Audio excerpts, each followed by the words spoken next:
Live from the 607, it's the Ocho Duro Parlay Hour, where we're talking everything going on in the world of sports. Join in the conversation on social media with the hashtag ODPH, because here we go. Instead of looking deep inside, every word I have to say, keep it simple. Welcome to an all-new edition of the ODPH podcast, better known as the Ocho Duro Parlay Hour. What's happening, everybody? Thank you so much for joining us this week. My name is Ken M. Joining me in studio, as always, you know him. He's the co-host. His name is Padawan J. Who made all the water tequila? Oh, my God. Oh, my God. You had to go there. Uh-huh. You had to go there. That was a real spit take, too. That was. Don't worry, it was only Gatorade. It was only Gatorade. It was not tequila. And the How do we even define that? Has that been given a gate name yet? No, but probably the dumbest mistake since allegedly, because I read some articles online that Mick Foley once did it to The Rock, and it ended up being a cup of chew. Yeah. Back in the day. So the dumbest move since the Mick Foley did it to The Rock. If you want more information on that story, because, I mean, we could talk about it at the end of the show. We could, for some fun. Oh, my God, you want to talk AEW? I know it's cold outside, but I think hell just froze over here on the ODPH. Because in case you're just tuning in for the first time, we are talking sports of all types here, as we do each and every week. And if you want to find out more about what we do here at the ODPH podcast, Pad, where do we go? ODPHpodcast.com. Right on. Swing on over to the website. Check out all the social media links. They're right there on the front page. Check out the TeePublic store.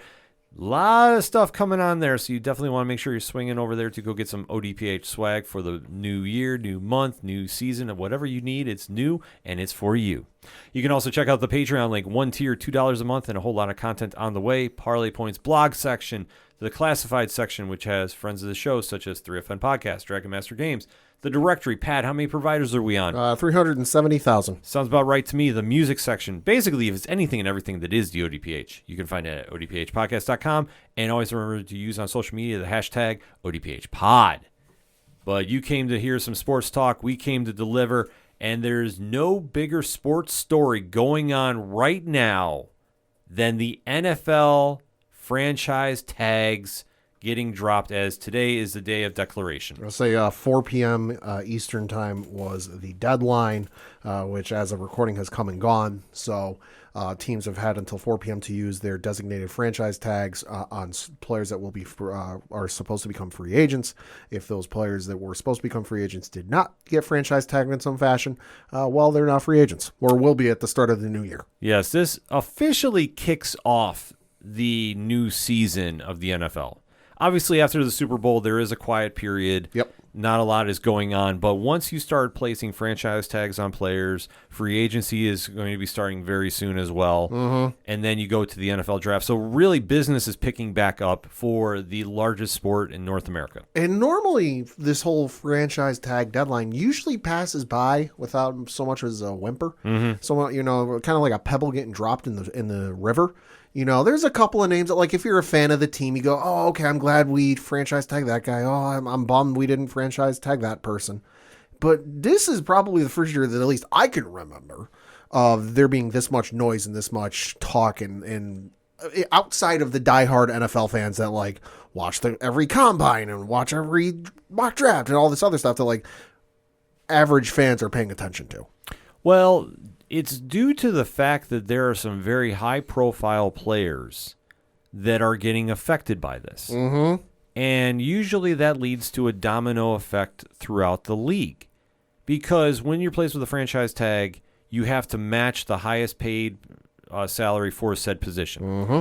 And this year, the quarterback position has been one that everybody's been focusing on. There's a few free agents. Yes, because we know that there's one that made it very well known last season that they were going to take their chances for a new contract after they played. Mm-hmm. And their status we're going to get to in just a bit, but there was one domino that fell that really kind of set the stage for a lot more teams to reevaluate their plans. Yeah. And Pad, who kicked everything off? So that was former Las Vegas Raiders quarterback Derek Carr, who, of course, was let go by the team and able to sign wherever the heck he wanted. They weren't going to trade him. And on, I want to say it was Saturday, maybe Sunday, he signed with the New Orleans Saints. And reading from an article on ESPN.com, courtesy of Catherine Terrell, it says, quote, former Las Vegas Raiders quarterback Derek Carr has agreed to a 4-year contract with the New Orleans Saints, the team announced on Monday. Financial terms were not disclosed, but sources told ESPN that Carr agreed to a deal that could potentially be worth up to $150 million and includes up to $100 million in guarantees. Carr will receive $60 million fully guaranteed at signing and another $10 million once he starts year 3 of the deal, the sources said. He will earn $60 million of the $60 million in the first 2 years of the deal. Some closer in that close quote. So then some closer look at Carr's contract. $28.5 million signing bonus. He gets $1.5 million fully guaranteed salary in 2023, $30 million fully guaranteed salary in 2024, $40 million salary for 2025, of which $10 million becomes fully guaranteed in March 2024, and the remainder in March 2025, and then a whopping $50 million salary for 2026, which is not guaranteed. This was a very shocking move. Yeah. Not so much that Derek Carr was parting ways with Las Vegas. I think that was abundantly clear. The franchise was ready to move on from him, and obviously his struggles played a big part to their disappointing season this year. After acquiring Davante Adams in free agency, they were poised to make a move.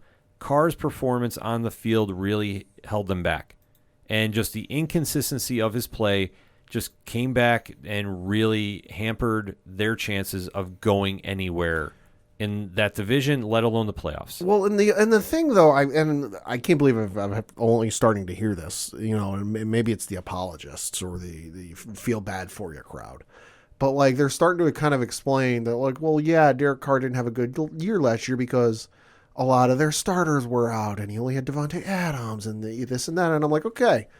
Could be true, could not be true. You know, I'm not a Raiders fan. I'm not going to sit here and go through every game they played and see who played and who didn't and put a check mark or an X by it. You know, but you can't deny, even we said it ourselves on, you know, the NFL preview show, you know, last year. This is a shit or get off the pot moment for Derek Carr. You brought in Josh McDaniels, who was an offensive-minded guru from New England. Mm-hmm. You know, you brought in Davante Adams, you brought in Chandler Jones, you had all these guys that you brought in on the defensive side and the offensive side and what have you, and spent all that money. And I think at least 2 out of the 3 of us had them going pretty damn far in the playoffs. Mm-hmm. You know, and they didn't even make it. You know, so I think it's indicative of his play. Is he worth his money? I mean, maybe. You know, sometimes you need a change of scenery and a fresh change of clothes, and it'll work wonders for you, which we'll see. The problem that you have here is, for anybody that's trying to defend him with the starters going down for the Raiders, Carr has been playing in the NFL since 2014. So he's not new. He's not new.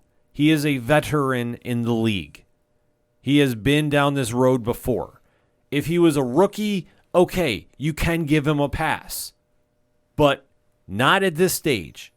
You can't. He just is good enough to stay in the league, but he's not great enough to take you any further. No. I'm sorry. His inconsistent play is going to be a problem for a team that is built to win now. If you're in a rebuilding stage, he's probably the guy for you because the expectations are not there. And I don't hate Derek Carr by any stretch of the imagination, but when you have him on the field, he has all the tools to be a great quarterback. Mm-hmm. He just hasn't been able to put it together. I'm sorry. No. So now him going to New Orleans, which they are in a state of flux. They are. I'm not expecting them to do anything. No. Sean Payton is not the head coach there anymore. So I think anybody thinking that they're a real contender at this stage, sadly mistaken. Well, you got it, and especially like you're like, oh, well, they got Michael Thomas and they got Alvin Kamara and they got Taysom Hill. Okay, as somebody who had Michael Thomas on fantasy last year, I think he sat my bench more games than he actually played. Mm-hmm. And Alvin Kamara also was inconsistent as fuck last year. You know, so is Carr an upgrade from Jameis Winston? Yes. Oh, absolutely. From the man that was a proud card carrying member of the 50 touchdowns and 50 interceptions club.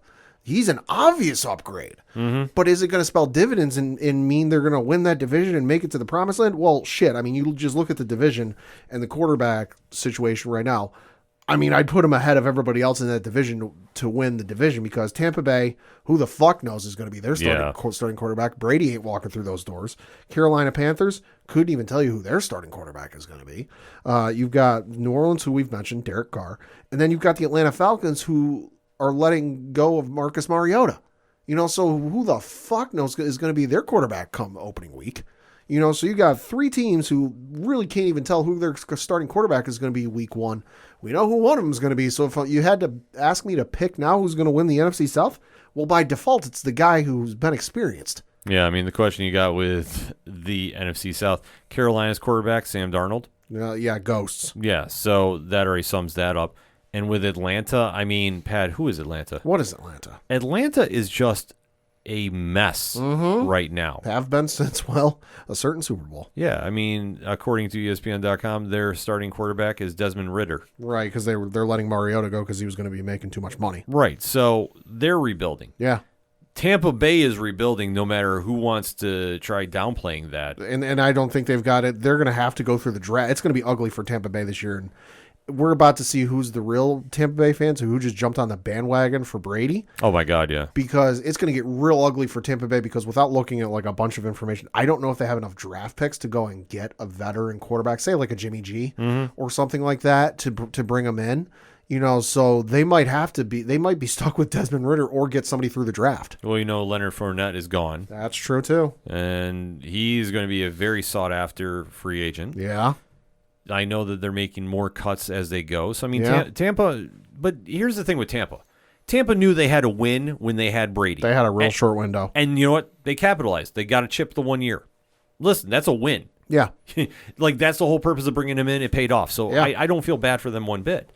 But bringing in Derek Carr to New Orleans, that's a huge win for them. Yeah. You're going to win the division, arguably. But I mean, by default, unless some crazy move happens between now and the start of the season. Yeah.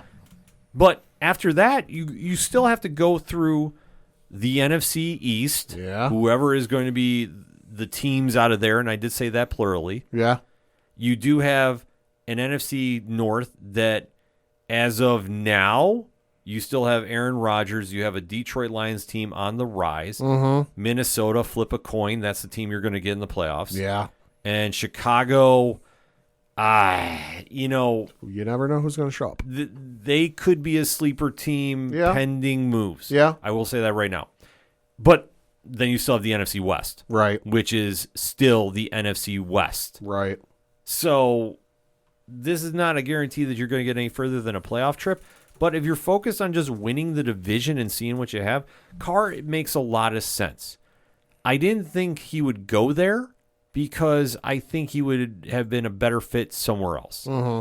But if he wants to go here, rebuild under the radar, and there's not going to be a lot of media presence on him in New Orleans and compared to some other teams he can go to. No, there's not. This would make a lot of sense.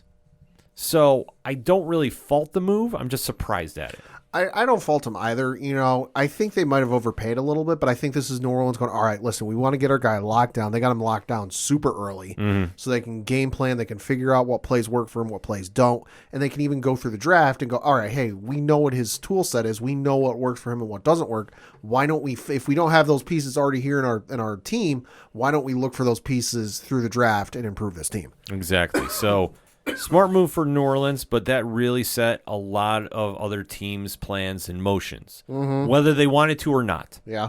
Because arguably today, the biggest name to be franchised is the one to really watch if they're staying put. And Pat, who is that? Lamar Jackson, the franchise quarterback of the Baltimore Ravens. As we alluded to, Lamar did not sign a new contract last season. He bet on himself to play, and he was playing like an MVP-type quarterback. So due to injuries, it didn't happen, but he's now in a position where Baltimore had to make a decision. They did.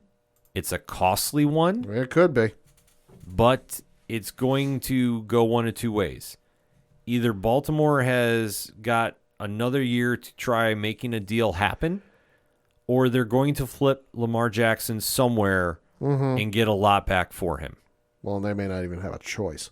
Reading from an article on ESPN.com, courtesy of Jamison Hensley, it says, quote, "To the Baltimore Ravens placed the franchise tag on quarterback Lamar Jackson on Tuesday, taking the NFL's top potential free agent off the market.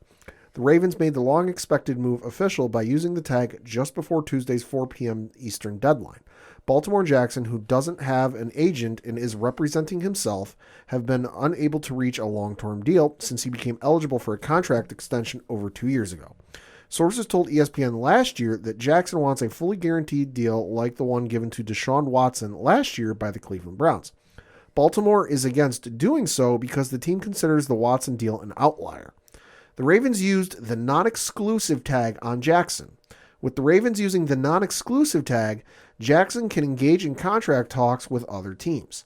If Jackson signs an offer sheet with another team, Baltimore has the right to match the offer to keep him or take 2 first-round picks as compensation. The non-exclusive tag, which will pay Jackson $32 million this season, is less expensive than the exclusive one, projected at $45 million, which would have allowed the Ravens to control his rights this year. It isn't clear which teams might be interested in talking with Jackson, but the Atlanta Falcons won't be pursuing him, sources told ESPN's Diana Rossini. It's also possible that he could remain with the Ravens. Quote, "There have been many instances across the league and in Baltimore when a player has been designated with the franchise tag and signed a long-term deal the same year. We will continue to negotiate in good faith with Lamar, and we are hopeful that we can strike a long-term deal that is fair to both Lamar and the Ravens," General Manager Eric DeCosta said in a statement. "Our ultimate goal is to build a championship team with Lamar Jackson leading the way for many years to come," close quote. Well, they had to do what they had to do. I don't fault Baltimore one bit for franchising him. The question is, can you get a deal done with him now? Right. And it's not to say that he's screaming he wants to leave. He just wants to get paid. Yeah. And you know what? I can't be mad at him. No, I because can't either. He's literally been, no pun intended with this, he's been the franchise guy for a while now. Yeah.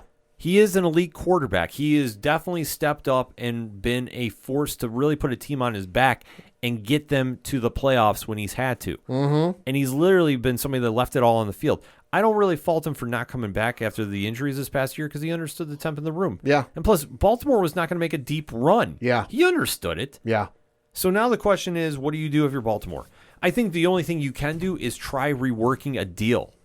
How far off were you with the money?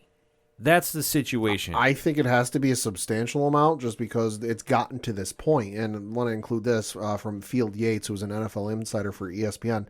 He tweeted out, quote, "Teams that reportedly will not be pursuing a deal for Lamar Jackson include the Atlanta Falcons, the Miami Dolphins, the Carolina Panthers, the Washington Commanders, and the Las Vegas Raiders."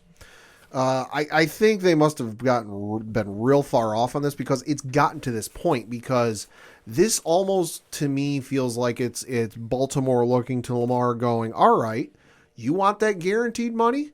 Go out and try and find it and see if somebody's going to give you that kind of money.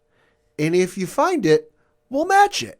But I think Baltimore is hedging their bets that he's not going to be able to find that kind of money and find a team that is willing to give him that Deshaun Watson neighborhood of fully guaranteed 200 plus, 250 plus, whatever the hell it was, $1 million guaranteed. And they're like, all right, they're hedging their bets, and maybe they've had some backroom conversations or some late night text messages with other GMs, going, oh, there's no way in hell we'd give him that money.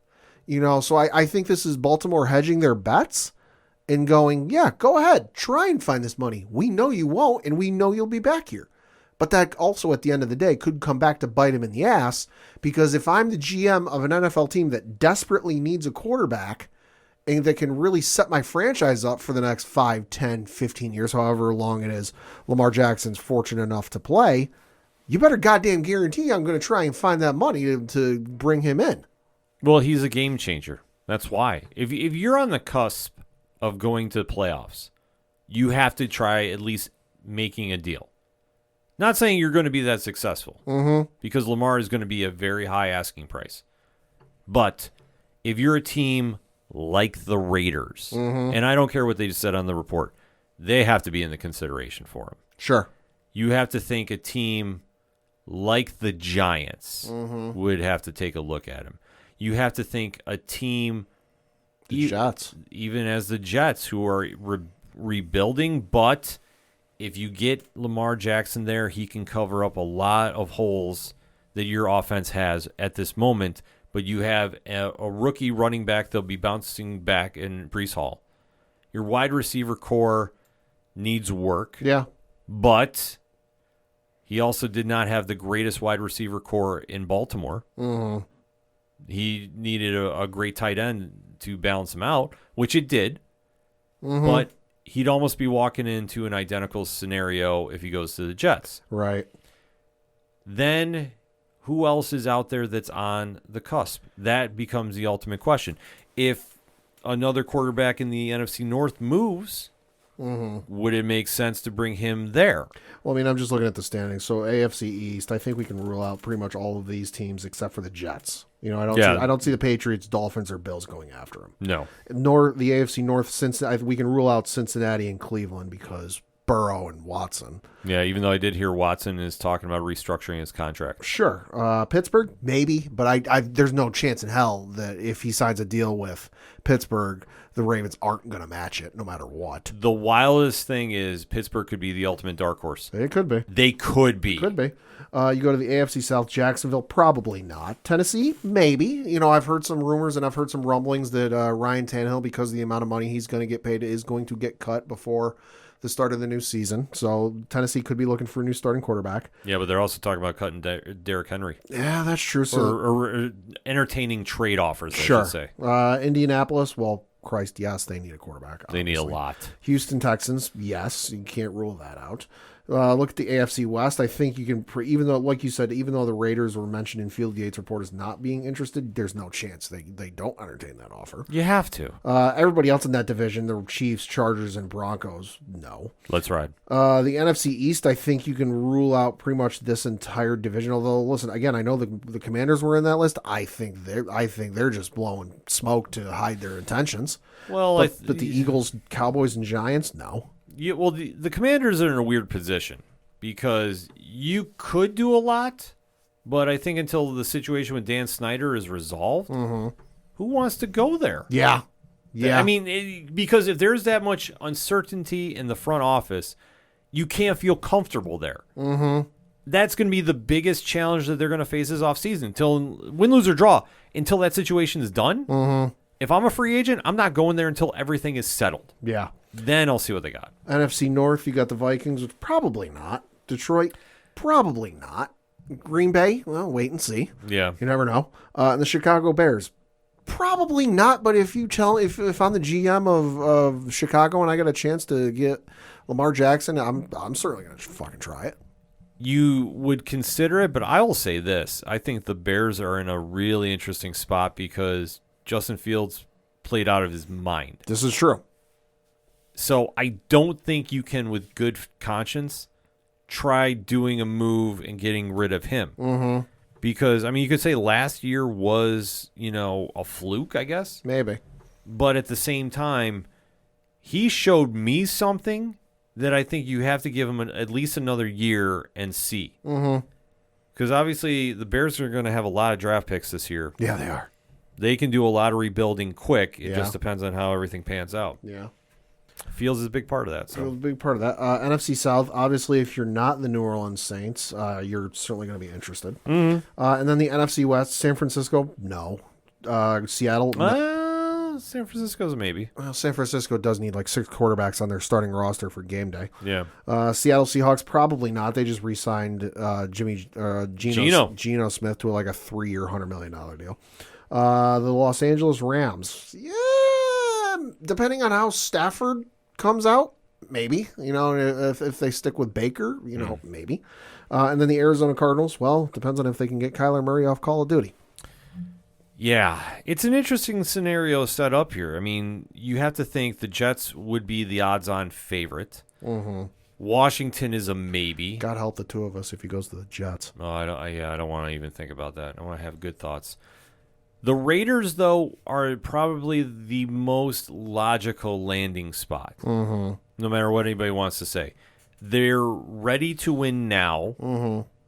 Rumor has it Josh Jacobs is going to get their franchise tag. That's what I heard. So you have a highly potential offense if the right quarterback is there. Mm-hmm. Lamar would fit that bill. I'm going to say, just to be different, because I do agree, the Raiders, I think, are a possibility. I'm going to say Tampa Bay. Tampa Bay's another dark horse. Just because Tampa Bay's all of a sudden got a lot of money to work with, seeing as there's some dude named Tom Brady not playing for him. Right. They got a void at quarterback. You still got Evans and Godwin. You're losing Fournette, but like if you add Lamar Jackson, okay, there's your de facto running back. Right. For all you just pick up a guy because, hey, Lamar can't carry the ball 35, 40 times a game, whatever it is. Right. So I'm going to say if it's not the Raiders, Tampa Bay. It could be. Like I say, they're a team that I think is flying under a lot of radars right now.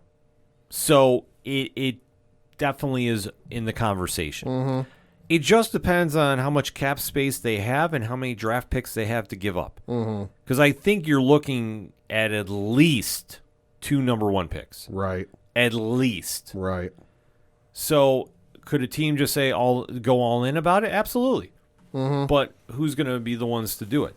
The Jets, are a maybe. But the Jets have so many questions at that position. Plus, they're overhauling their entire offensive scheme. Right. Because if I read right, they fired their offensive coordinator in the offseason. Yeah, they're going to be a whole new team in this offseason.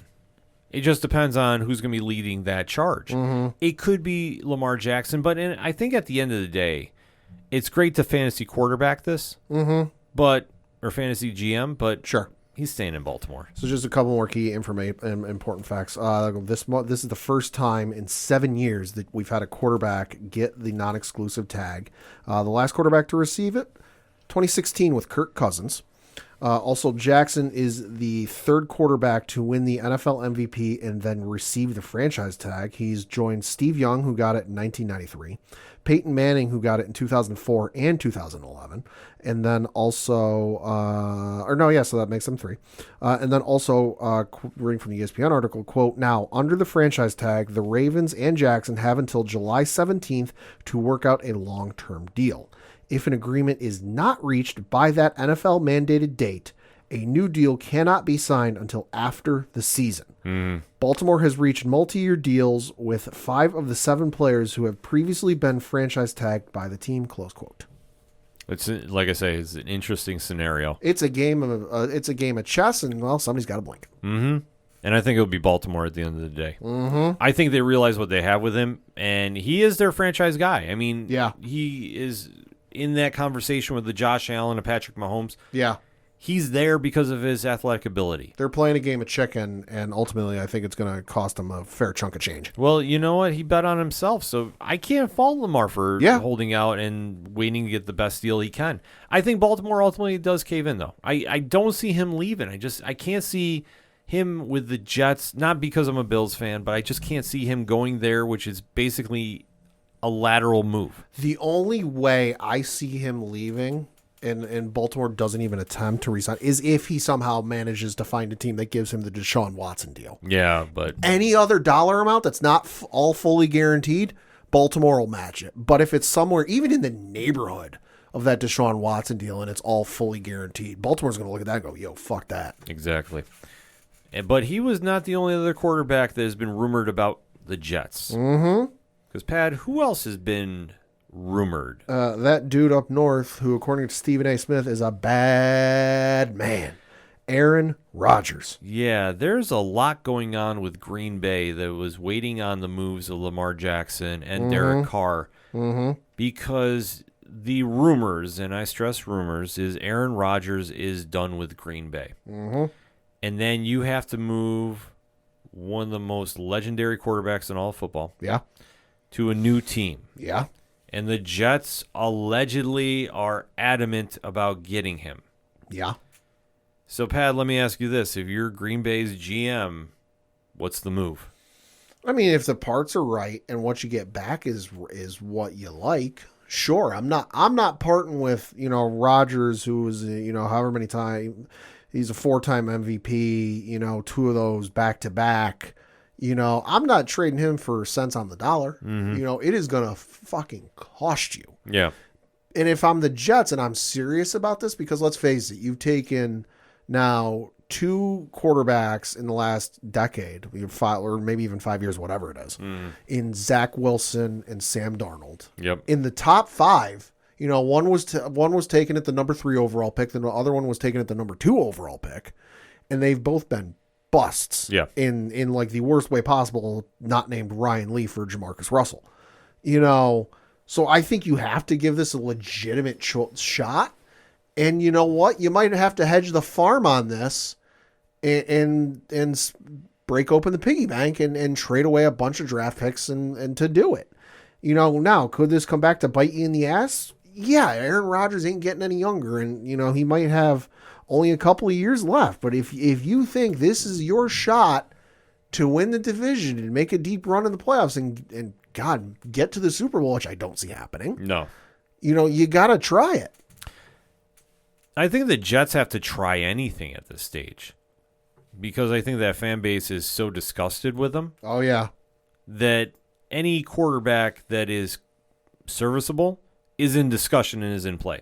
I know the Jets have met with Aaron Rodgers, but that doesn't mean a lot. Rodgers, I think, is going to meet with as many teams as he can that he feels could offer him an opportunity to get somewhere at this stage of his career.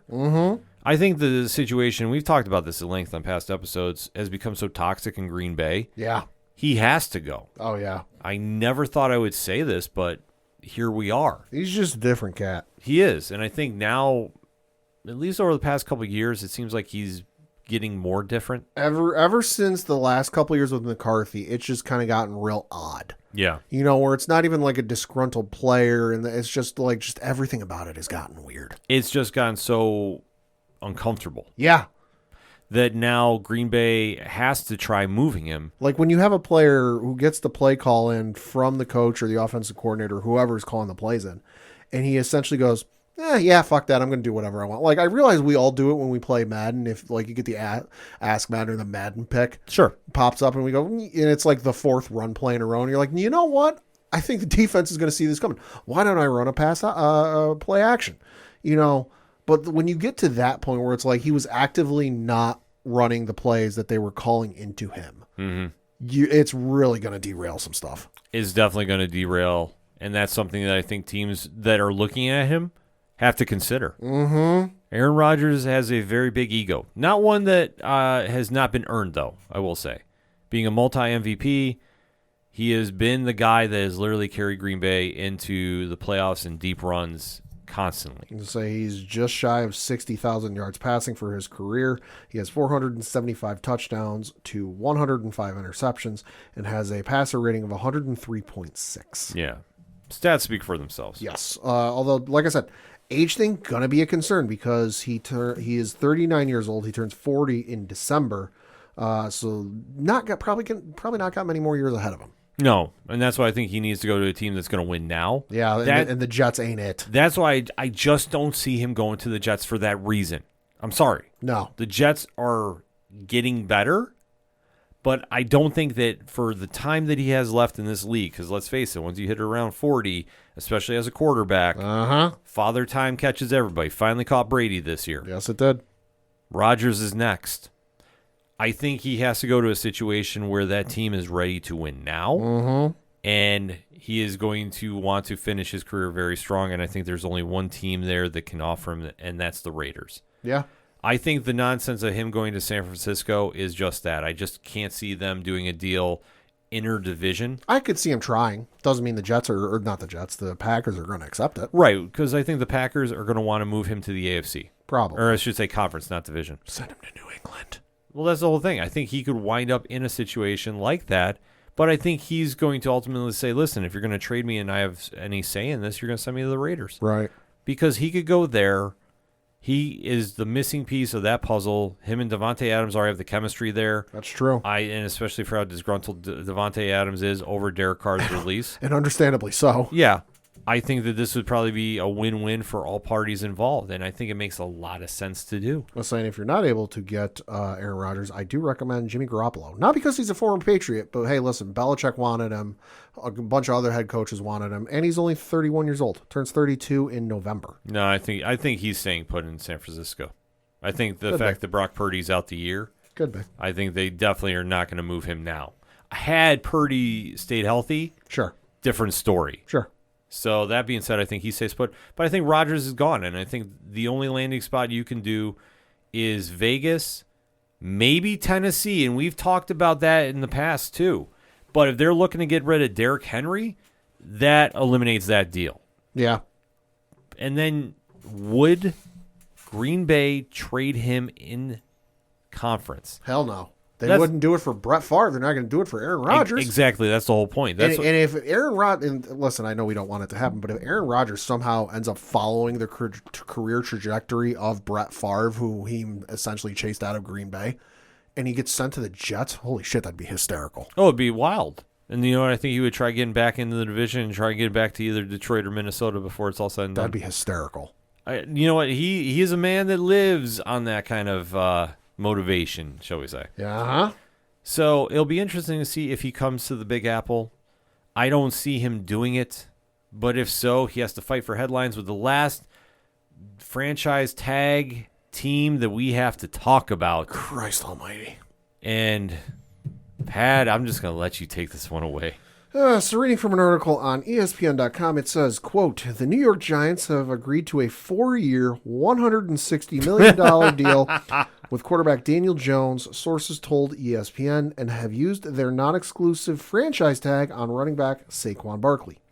The Giants made the moves just ahead of Tuesday's 4 p.m. Eastern deadline for NFL teams to use their franchise and transition tags. Jones will make $82 million guaranteed at signing as part of the deal, which also includes up to $35 million in incentives, sources told ESPN's Jordan Renan. Barkley will make $10.091 million in 2023 under the non-exclusive franchise tender. Giants general manager Joe Scone had publicly stated that the team hoped to retain both players, which was made possible by the long-term deal for Jones. Jones, who turns 26 in May, is coming off the most efficient season of his career and led the Giants to a winning record for the first time since being drafted in the first round in 2019. He also played brilliantly in leading New York to a postseason victory over Minnesota, setting the stage for nearly 2 months of contract negotiations, close quote. So just some stats, because that's a whole lot of fucking money. Daniel Jones, for his career, 11,603 yards passing, average of 6.7 yards a pass, 60 touchdowns, 34 interceptions, longest is 75 yards, and he's got a passer rating of 86.5. I laughed at this because 4 years is way too much. I mean, the years is understandable. The dollar amount, fuck no. Well, that and the dollar amount too. You have a quarterback here that really had a serviceable season. I know I'm going to hear about this from Giants fans, but I don't care. This is my honest opinion. He was serviceable last year. Yeah, he was decent. He filled in the role. Was he enough to get over the hump? No. You beat Minnesota, who you really played close in the regular season. Yeah. And that's why everybody thought you had a chance. So to give him that money, I understand they had to go get somebody in, and I think that they were waiting on Derek Carr, to be honest with you. Probably, yeah. The fact that he didn't show up. I think they knew they had no shot at getting Aaron Rodgers. Yeah. You know, Same with Lamar Jackson. Same with Lamar Jackson. And once Derek Carr left, they're like, well, fuck, now we're stuck. Yeah, no, they have to. I mean, they had to. It was almost like a poison pill, so to speak. Yeah. We hear about those contracts in the NBA all the time. I think this is one that you had in the NFL because you didn't want to go into this offseason with the high upside that Dabble and company are turning this team around, which they are. I will give them the benefit of the doubt. They had a real good start to the season. You're right. But they also faded out near the end. They really had struggles going in that latter half of that season. Yeah. Say what you will, but Daniel Jones is going to still be Daniel Jones next year. Mm-hmm. You still don't have an offensive line around him. Nope. Till you get that fixed. And you ain't got nobody on the offensive side because, hey, we technically got Saquon Barkley. Yeah, but you could lose Saquon Barkley here in free agency because if somebody offers him more money than you're willing to pay him, all of a sudden you're out of running back. Yeah, and that's going to be a big, big problem for them. Even though Barkley had been rumored, and I do stress rumored, to be getting traded to Buffalo. That'd be wild. It would be wild. I don't think they're going to go for him. I think now the Bills are going to be looking at Fournette to be honest with you. Probably. There's going to be a lot of teams looking at Fournette. Right, but I think Buffalo is going to be one of the more active teams to try getting him. Probably. But with Barkley, yeah, he might get moved, and then that's a whole different ball of wax that you can really play around with if you're the Giants front office. I just think the Daniel Jones deal is just really a tough spot to be in. He did play well for you last year, but what's your definition of well? I think he was serviceable. I wouldn't necessarily say he's a $100 million quarterback. Mm-hmm. And I think that they unfortunately had that realization that I think they were banking on Derek Carr way too much that they had no plan B.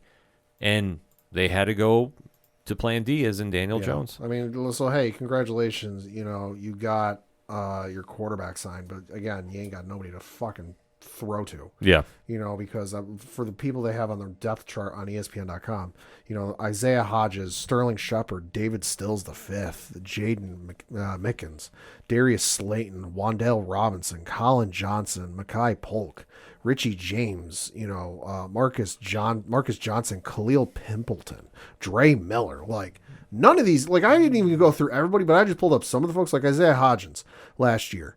37 catches, 392 yards, 4 touchdowns. Yeah. Sterling Shepard, 13 catches, 154 yards, 1 touchdown. Darius Slayton, 46 catches, 724 yards, 2 touchdowns. Richie James, 57 catches, 569 yards, 4 touchdowns.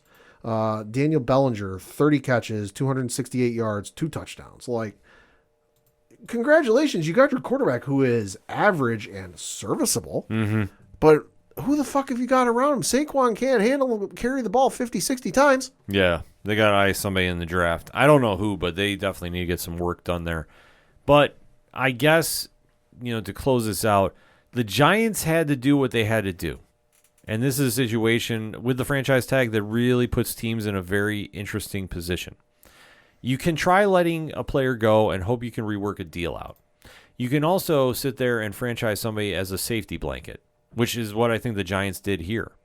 I don't think that Daniel Jones is a long-term answer for this team. No, God, no. I think they're going to eye somebody in the draft and have him sit by Jones. I don't mind the 4-year deal thing just because, and you know my opinion of Mel Kiper Jr., Mm-hmm. but I heard Mel Kiper Jr. the other day say, oh, this draft is one of the worst he's ever seen. Right. You know, and all this. And I've heard that the quarterback class coming out is nothing really stellar. So I don't fault him for the 4 years thing. The dollar amount I just cannot agree with, because if I heard the numbers right, and I'm not a math major by any stretch of the imagination, Daniel Jones is going to be making as much as Aaron Judge is. Yeah. No, you're right. Aaron Judge, who broke a 60-year-old record that a lot of folks never thought would get broken, even with the steroid era. Mm-hmm. You know, broke Roger Maris's single-season American League home run record. When the Yankees signed Aaron Judge for his contract, I went, no, that's worth it. That you need to keep him in New York. He's the captain, you know, and obviously he was the captain, became the captain after, but he was the de facto captain if you paid attention to what the writers said. Oh, of course. He was the de facto captain in all but actual title, you know, and just his output and everything else. I didn't balk at the numbers the Yankees gave Aaron Judge. He's worth that money and more. Daniel Jones, fuck no. Daniel Jones is not a $100 million quarterback. No. End of story. He's not. But he forced the hand of the Giants because the Giants had no plan B. That is the story of this. That is one of the biggest stories of franchise day. They had no plan B. There was no backup plan. They literally thought they were going to get somebody else, and they realized as soon as Carr signed, they had no other options. So I went to Spotrac.com and I went to quarterback contracts, and this is a real-time sortable list of active NFL contracts, including total value, guaranteed money, and complete salary breakdowns. So this is sorted by value. Number one, of course, you've got Patrick Mahomes, the 10-year, $450 million man. Mm-hmm. Number two, you've got Josh Allen. Yeah. Number three, Russell Wilson. Number four, Kyler Murray. Number five, Deshaun Watson. And then three folks tied for number six, the first of which being Dak Prescott, the next one being Matthew Stafford, and then Daniel Jones. Daniel Jones is currently ahead of Aaron Rodgers, Matthew Ryan, Derek Carr, Jared Goff, Ryan Tannehill, Geno Smith, Trevor Lawrence, Joe Burrow, Zach Wilson, and Kirk Cousins, just to name a few. Yeah. So, closing it out, who really won today, Pat? Nobody. Yeah. No, the Saints. They have Derek Carr, so they at least have their quarterback locked in, and they can start working on the offense. I agree with you. And praying Michael Thomas is healthy this year. You know what I will say? I think Lamar Jackson won today. Oh, that's true too. Because he got a massive payday, whether he stays with Baltimore or not, regardless. He got paid, and he's going to get a nice deal out of this. He's going to get that money. And he's earned it. He's earned every dime of it. I don't argue with his contract. I argue with Daniel Jones, though. And I agree with you. The money is not there. He's not a $100 million quarterback. I'm sorry. This is one of those situations that you're reading that money and you're going, 4 years, $98 million? I mean, I've heard that one before. Mm-hmm. But this is what makes franchise day so interesting to watch in the NFL. It usually flies under the radar. You have maybe one big name. Yeah. But this year, one name started a domino effect. And now going into free agency, things are going to get more interesting because teams that didn't get their quarterback today are going to have to make some moves tomorrow for a future that is very, very uncertain. That said, hit us up on that hashtag ODPHpod. What is your thoughts about NFL Franchise Tag Day? How did your team do? There's a lot in the NFL. Like I said, we only talked about the big names, but we want to hear about how your teams did. So hit us up. Let us know. Let us know what you thought about Lamar Jackson and Daniel Jones and Aaron Rodgers and the situations going on there. Football is back. Let's discuss. We're going to take a quick break. We'll be right back. Hi everybody, this is Anthony from They Called Us a Movie, inviting you to join us on a journey through the B-movies, bargain bins, and box office disasters of movie history. Each week, we put a movie under the microscope to try to figure out what went wrong, what went right, and what went somewhere in between. Check us out wherever you get your podcast by searching They Called Us a Movie, and find us on Twitter and Instagram at TicTamPod. That's TCTAM Pod. They Called Us a Movie, testing the strength of friendships, one terrible movie at a time. Coming back for another segment on this edition of the ODPH Sports Edition, and we have to recap an exciting night of fights. I'm not going to lie. Yeah. I was very happy the UFC put on a show, and some fighters really showed out, and one in particular reclaimed a spotlight that we weren't sure how it was going to play out in his favor. Mm-hmm. And this was the events unfolding at UFC 285, live from the T-Mobile Arena in Las Vegas. Pad, let us discuss this card. Yeah, so we're going to go right through the main card. And the first fight was in the middleweight division where you had Bo Nickal defeat Jamie Pickett in 2 minutes and 54 seconds of the first round via arm triangle choke submission. Okay, so the one thing with this fight that I thought flew under the radar is early in this fight, and I'm saying within the first 30 seconds, Okay. you had a questionable low blow Okay. that Pickett was hit with, and he looked at the referee, Okay. and he kind of gave the face like, oh, like I got hit, and they did not wave it off. So that said, how long was this fight again, Pat? 2 minutes and 54 seconds of the first round. When that happened, Nickel went completely crazy with his takedown in wrestling. I will say this. I was super impressed with what I saw of him because I've seen some highlights, but I haven't seen like the full package. Right. I thought his wrestling was very dominant. Obviously, we know that that's his strong suit. Obviously, with his pedigree from Penn State, he's with American Top Team. So this is going to be a fighter that we definitely want to watch. And he dominated Pickett after that questionable shot, which I will say this. Pickett did not react like something bad happened at the end of the fight, like he was pissed that he didn't get the call. Right.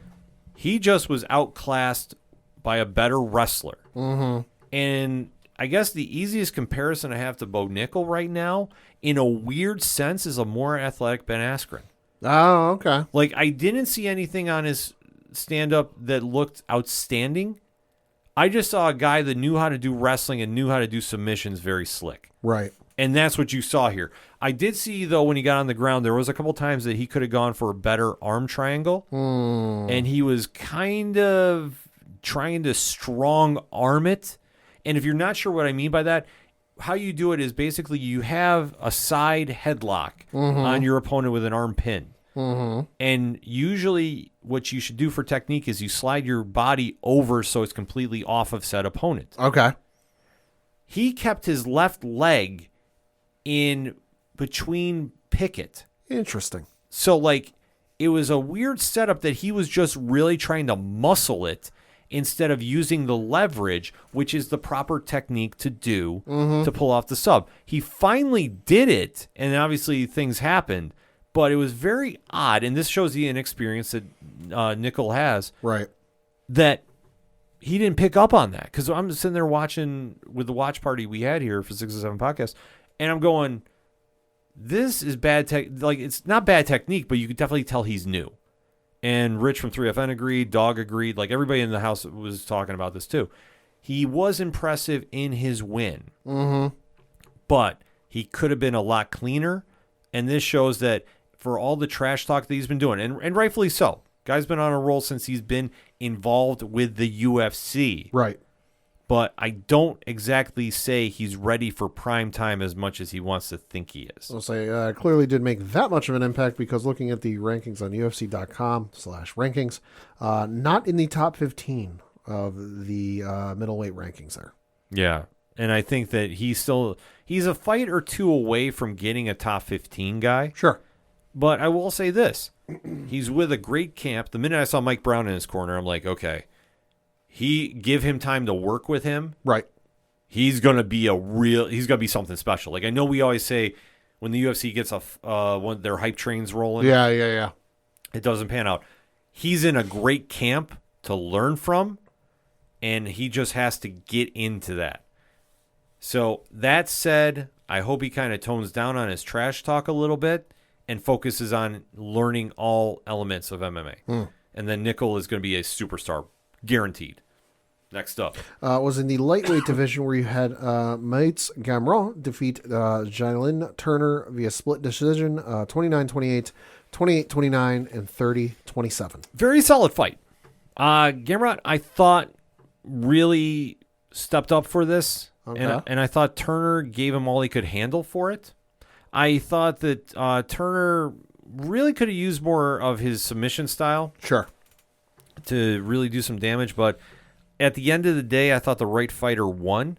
I wasn't super shocked at how things played out. But it was one of those situations that watching it could have gone either way. And that's the easiest way you could say. Because I thought that both of them being in highly ranked in the lightweight division, anything could have really happened. Turner, I think, though, was relying too much on his reach advantage and just really kind of let Gamrot steal a couple there. But still, great fight, though. Nevertheless, Gamrot is going to be moving up in that division.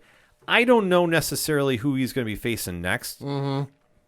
That's the only situation there because that division is so damn deep. Yeah. Anything is possible for an opponent there. So I don't know where he goes from here, but he's definitely moving up, maybe in the top 5 predicament. Right. Next up was actually ended up being a catchweight bout fight at 175 pounds, where Shavkat Rakhmonov defeated Jeff Neal via rear naked choke submission at 4 minutes and 17 seconds of the third round. And the reason this was a catchweight fight was because Neal weighed in at 175 pounds, and that was 4 pounds over the welterweight non-title fight limit. As a result, Neal was fined 30% of his purse, which went to Rakhmonov. Well, that would make a lot more sense. I didn't realize that did happen. Yep. Watching, because Neal and Shavkat did not look great. For their fight, it looked like both were struggling to put a finish on this. And I know Shavkat finally got the win here. But I didn't go away from this going, he looked amazing. I thought that there were times he could have really finished this and just didn't for whatever reason. There's 2 fights that I thought really exemplified this. Sure. Their fight and the Duplessis one from the prelims. Okay. I thought that in both of those fights, you had chances to finish and you looked gassed and you did not impress. And I guess I was saying on Duplessis, and I know we're not talking about this because it was on the prelims, there was some issue with his nose was like broken beforehand or something in that variation. It was a weird thing going on there, but I know Derek Brunson looked absolutely awful and Duplessis had that kind of same vibe going on too. Like they just looked gassed after midway in the first round. Second rounds wasn't even anything worthwhile, but I'm just using this as a comparison because I had the same kind of vibe watching Neil and Shavkat fight because I'm literally watching them and I'm going, I'm not impressed by this performance in the words of GSP. I thought even though Shavkat did get the submission, it still wasn't anything that I said, okay, man, this guy is going to be a beast. He's going to be a contender. I really said this felt like more hype than anything. Sure. That's just my opinion on this. So obviously it's a huge win for him. Where does he go now?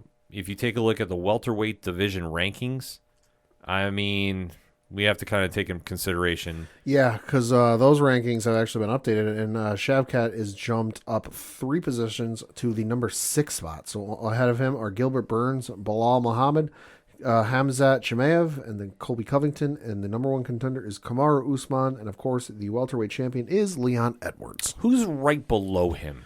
Oh, that is Stephen Wonderboy Thompson, who has been, interestingly enough, training with a certain Irish fighter of delight these days. Mr. Roadhouse? No. Well, maybe. Conor McGregor. Yeah, Conor. Yeah, because there's a fun fact we'll get into it when we wrap up this segment.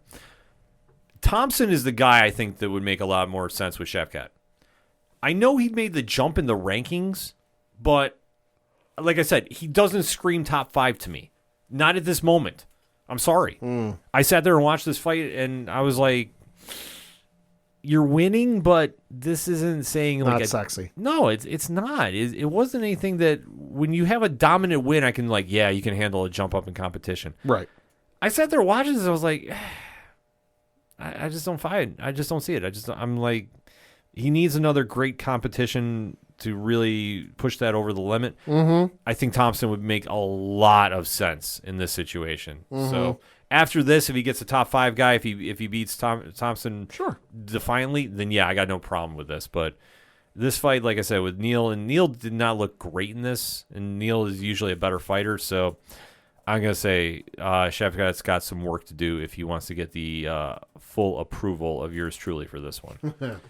Next up, though, was arguably the biggest upset of the night. Probably. And one that, man, I got some feelings about, so let's get into it. Yeah, so this was in the women's flyweight division for the UFC Women's Flyweight Championship, and you had Alexa Grasso defeat Valentina Shevchenko via face crank submission at 4 minutes and 34 seconds to become your and new UFC Flyweight Women's Champion. I will say this. I know last week I said Shevchenko was going to run right through Grasso. I ate my words. We both do. Yeah. But I will say this. Shevchenko had opportunities. Sure. And did not capitalize. Like I say, I was sitting here talking with Rich from 3FN about this, and we both said there was moments in this fight Shevchenko should have taken over and won. When you are a champion and on the fight win streak that she was on, at that division, you know how to close a fight. Why it didn't happen, I don't know. But for some reason, that did not happen with her in this fight. Sure. I'm not going to say she took her too lightly because I don't feel she did. Sure. But Grasso did not look great in those early rounds. Something happened with the Talia Santos fight because you look prior to that where she beat, and she being Shevchenko, she beat Lauren Murphy via TKO, elbows and punches, 4 minutes of the 4th round. Okay. Before that was Jessica Andrade, which was a TKO elbows at 3 minutes and 19 seconds of the 2nd round. Okay. Then you got Jennifer Maia, unanimous decision win, Caitlin Chukagan, TKO at 1 minute, 3 seconds of the 1st round. So, like, she's beating people, she's knocking people out. And then you get to the Talia Santos fight, which we mentioned last week was the split decision win. Something must have happened in that fight or in that camp or in between camps, and she's scared because you're saying that because I wasn't able to watch the fights, I had prior engagements that night. Right. You're saying to me she seemed, a little bit shy of throwing a punch or something, that there were moments she could have done it and she didn't. I can't help but wonder if something happened in that Talia fight or in the leading up to that fight or after that fight where it's got her rattled a little bit. Where she's like, you got a athlete who gets an injury, and all of a sudden they're doing things a little differently to kind of manage and play through that pain. But then you go back through and you're afraid of injuring that again. Like when I was a kid, I broke my foot playing kickball. Sure. And I was afraid to play kickball after my foot healed. Yeah. Just because there's that fear in the back of your head until you do it again that you're going to break it again because, hey, you're in the same position you were before. I'm not saying Shevchenko is sitting here injured because we haven't heard anything to say that. But I'm wondering if there isn't something that happened that's got her affected where she's scared or she's a little shy about finishing fights. I think it's when you're tested and you can feel there's a shift in the division. And not saying that fight was the catalyst for it in the sense, but I think it really brought some attention on that when you're a champion that dominant for so long, sure, you're going to have upstarts really start to figure you out. And I thought Grasso did a great job of weathering a storm. However, Shevchenko could have gone for a couple finishes and didn't. And I don't know if she got too nervous, which is weird to say because Shevchenko has been the GOAT of the women's 125-pound division. Sure, and it's not like she's injured. I mean, I'm looking at the dates of her fights, No, and they're fairly consistent. I mean, the longest layoff I can see here is back in, she had a fight for another federation on February 26, 2014. Her next fight wouldn't be for Legacy FC, which was almost a year to the day. So 2014, 2015, that's like the longest layoff I can see. Oh, there's the one. She had, April 30th, 2011. Next fight was December 18th, 2013. So like, I'm looking at the more recent stuff and it's 6 months, 7 months, whatever. It's fairly consistent. So it's not like she's injured. No, she's not injured, but I think that she was giving too much respect. And, yeah, maybe. But that's something, and it's not a bad thing because I'm saying Grasso earned this one. Yes. Don't take my words about this and thinking Grasso got this by a fluke. Grasso weathered a storm. I just think that this was more on Shevchenko respecting her skill set, meaning Grasso, way too much to go for the finish. So Grasso took advantage of an opportunity in that fourth round. And we both said that, we thought Grasso could hang with her. Yeah. We just didn't think she'd be able to pull it off. No, but I will say this, and this is why I say, like, for an exciting night of fights, I did not realize Grasso had a ground game like she demonstrated for this. Because this was one of the quickest transitions to take someone's back I have ever seen in all of MMA. Well, to her credit, according to her Wikipedia page, she is a purple belt in Brazilian Jiu-Jitsu. Right, but she's known to throw hands. Sure. Like, that's the thing. I have not seen too much of her ground game. Well, she's only got 2 wins by submission, so. Yeah, because she likes to throw bombs. Like I said, that's what she likes. She likes to throw those hammer fists. Which is exciting to me. Like I say, I've always thought she's a great fighter, but I was very impressed that she took advantage of a mistake Shevchenko made and transitioned to that neck crank in lightning speed, Pad. Yeah. This was something Demetrius Johnson level. And I was sitting there going like, holy crap. She immediately got that back, got the hooks in. Like, Shevchenko had no idea what was going on. And immediately got that dub. Like I say, hats off to Grasso. What's next? An immediate rematch. I would imagine so. So this will be the real test of how Shevchenko bounces back. Grasso is going to give her all she can handle. Oh, God, yeah. And I think the big thing that she is playing with is house money. Right. Because there's the thing. Grasso was not expected to win this fight. No. She did. And did it with an exclamation point. Yeah. In a very, very exciting fight. Like I say, take nothing away from Shevchenko. Like I said, this was not as bad of a fight as Neal and Shavkat. This was a very, very entertaining fight. But Shevchenko just did not go for the finish, which is something that was weird. And I don't know if it was in her head or she was overthinking too much. Or like I say, I think she just respected Grasso's abilities way too much. Right. And it's like in the cage, if you got an opportunity to finish. Well, hey, we got to give Grasso a little bit more credit because this was Shevchenko's first professional loss by submission. Yeah. No, like I say, I could not be more impressed with how she pulled this off.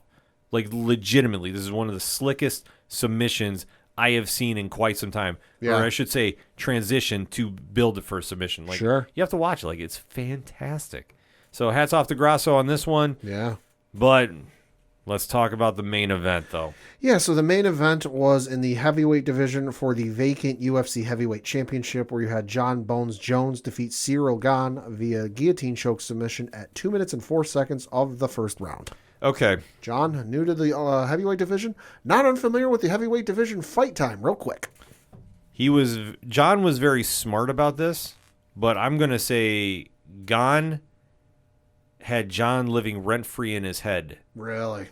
Oh, my God, yeah. Interesting.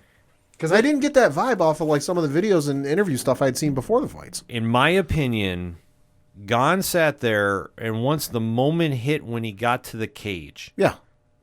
it clicked like, Oh, shit, I'm facing John Jones. yeah. Right.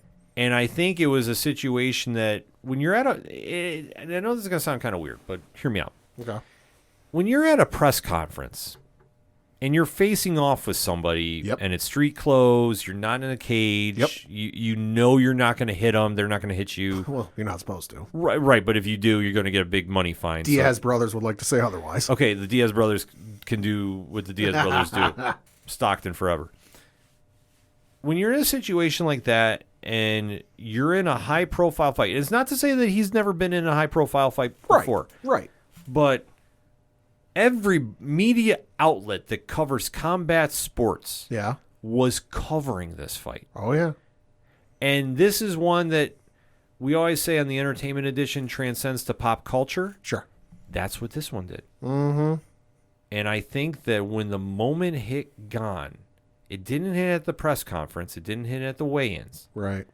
But when you're in that cage, John's music kicks in. He's walking out. The place had one of the loudest pops in recent memory. Right. And John came in there focused and ready. Yeah. And it looked like Gane just realized, oh, shit, I'm now facing Right. the greatest of all time. Right. What's going on? Like, it had that feel to it. Sure. Well, and I mean, to Gane's credit, discredit, whatever you want to say, I don't know if you can necessarily prepare for that. Because short of finding, a heavyweight fighter who's retired or what have you, or a free agent or whatever, that you can bring in, that you tell Gane that, like, hey, we got you a sparring partner, he's going to come in and work with you on Thursday. But just so, like, we're trying to prep you for the mystique of facing John Jones and all this other stuff, we're not going to tell you who it is. Yeah. Just to kind of keep that surprise, just so you kind of get that, just know it's somebody big, it's somebody you're going to know instantly they walk in the door, and you're going to feel you're going to feel a similar feeling to facing John. Yeah. And then short of bringing somebody in like that unannounced and him going, oh, fuck, I'm all of a sudden going to have to spar against insert former heavyweight champion or former heavyweight fighter here, I don't know if you can train for that. No, you can't. And like I say, it was a weird situation to watch unfold, but he was almost caught like a deer in headlights. Sure. And to John's credit, John was John of old. Like I said, I wasn't able to watch the fight, but I did see a photo afterwards of John in the octagon, and I kind of got that same vibe. Yeah. The photo I saw was with him, Chandler, Art, and his dad, which to my recollection, we haven't seen that in a while. No, he was back to basics, John. It seemed like the John of old where he's all about, family and fights and wanting to win and be a champion and leaving all the other bullshit aside. He did, because when he got in the cage, he weathered a little flurry. Sure. I guess. An early storm. And he did what we said he was going to do. He took down Gane. Gane looked very uncomfortable on the ground. Sure.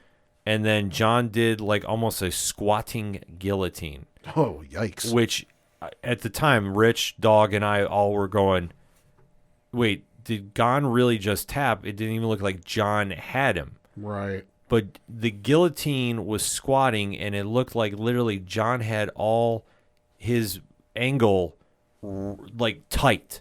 And when they showed the replay, his arm was completely underneath the chin of Gane, and it like there was no way he was getting out of this one. Like it was a weird squatting guillotine, but it worked. Right. And Gane immediately tapped.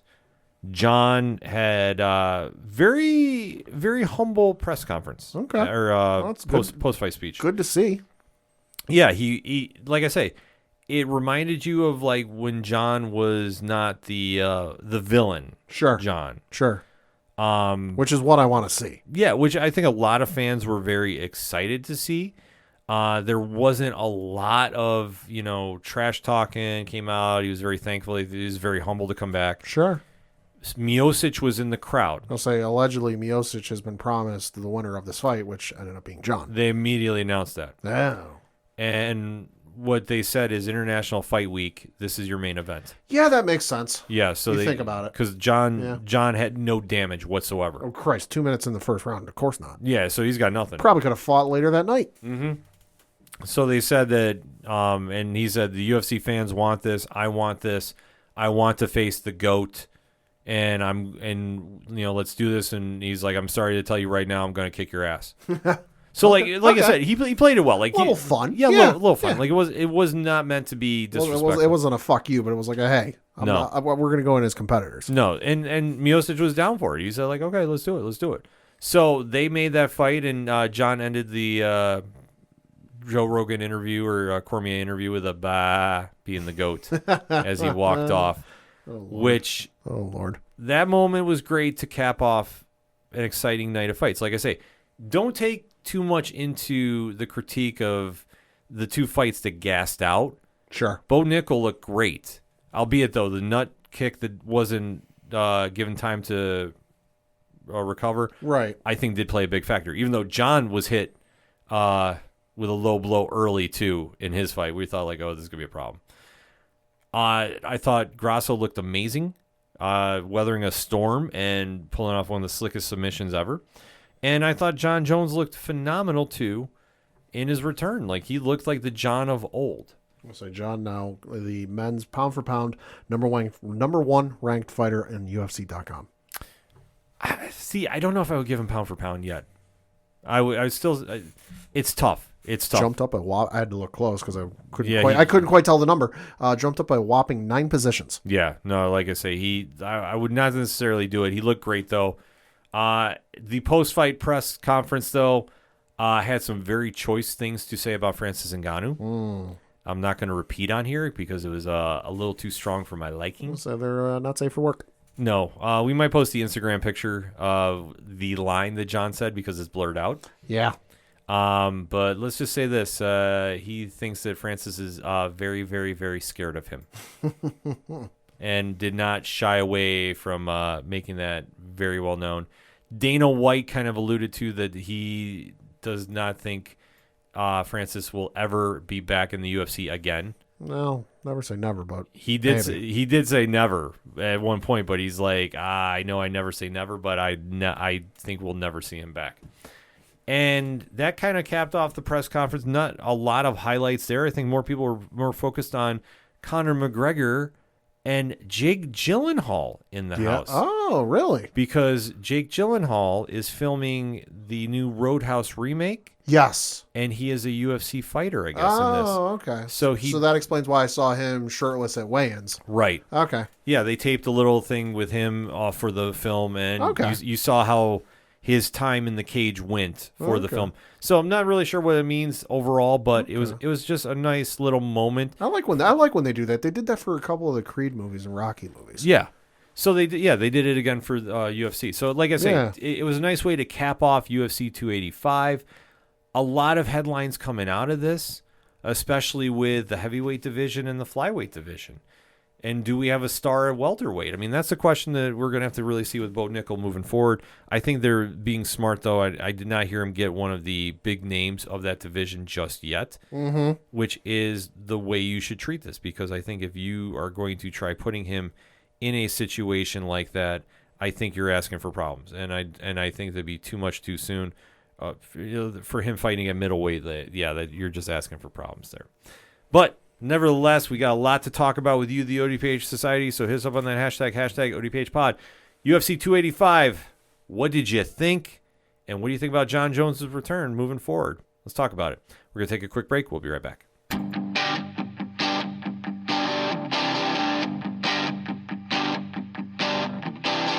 This is Tom from Tom Joe Lou, This is Matt from Sidemen Sounds. and you're listening to ODPH Podcast. Wanna go where no one knows my name, to the desert, the oceans, or the plains. 'Cause I wanna go. Coming back for the final segment on this edition of the ODPH podcast. Pad, what you got? Got a couple things to talk about. First of which is obviously the local minute, and looking at the standings for the Federal Prospects Hockey League. That, of course, is the hockey league our local Binghamton Black Bears play in, and specifically the Empire Division because, well, that's the division they play in. Said it before, I'll say it again. Danbury's still in first place with a record of 32 wins, 6 losses, 5 losses in overtime or shootout. And then you've got Binghamton in second place with a record of 27 wins, 12 losses, and then 4 losses in overtime or shootout. And then looking at their schedule from this last week, they had 3 games, the first of which was on March 1st. Against the Mississippi Seawolves. That was on the road, where they lost by the final score of 6-4. Came back Friday on the road against the Columbus River Dragons, where they lost by the final score of 3-2 in overtime. And then they came back Saturday against the Columbus River Dragons again, and they won by the final score of 4-3 in overtime. Looking ahead to their schedule, they have this upcoming week. They have 2 games this weekend. Both are on the road. The first of which is Friday, March 10th at 7:35 p.m. Eastern. They're playing the Carolina Thunderbirds. And then Saturday, they're March 11th at 6:05 p.m. Eastern. They're playing the Carolina Thunderbirds again on the road. They do not return home until the following weekend, Saturday, March 18th, where they are playing the Elmira Mammoth. So for more tickets, information, and all that good stuff, BinghamtonBlackBears.com. So, keeping the local minute rolling here, it is playoff time for those Binghamton Bulldogs. Already? Yes, the Wow. road to St. Louis is starting. Wow. So, according to their Facebook page, which I always recommend, go there first before you go to their website. I think they they update that a lot quicker. They have posted the bracket for the Northeast region of the tournament. Mm-hmm. So, starting tonight, as we record through the March 9th, they're having play-in games. Okay. So, the Bulldogs will be hosting the winner of the play-in game between New Jersey and Bennington on March 11th at the Binghamton Bulldogs Sporting Complex. So, that said, if you're local in the 607 and you want to get tickets for it, they're only selling tickets online, binghamtonbulldogs.com, according to their Facebook page. Saturday night, 7:05, Binghamton Bulldogs Sport Complex. If you want to get the hottest ticket in town, you want to go hit them up immediately when you hear this podcast. And like I say, it's all on binghamtonbulldogs.com, or go to Facebook. It'll take you the link. You can get it hooked up right there. So the road to St. Louis is officially on March 11th. So good luck to the Bulldogs. I have to keep an eye on what's going on with the team because, yeah, we haven't heard a lot about them this season, to be honest with you. And they've had a phenomenal season. We're one of the few outlets that are covering them, in my opinion. I would say so, yeah. So definitely good luck to the guys. We do know that a few of them do listen to the show. So listen, bring home the chip. That's what we want this year. Don't come back empty-handed from St. Louis. I'm telling you right now, bring home that chip, guys. Yeah. Good luck this season. Or good luck for the playoffs. Yeah.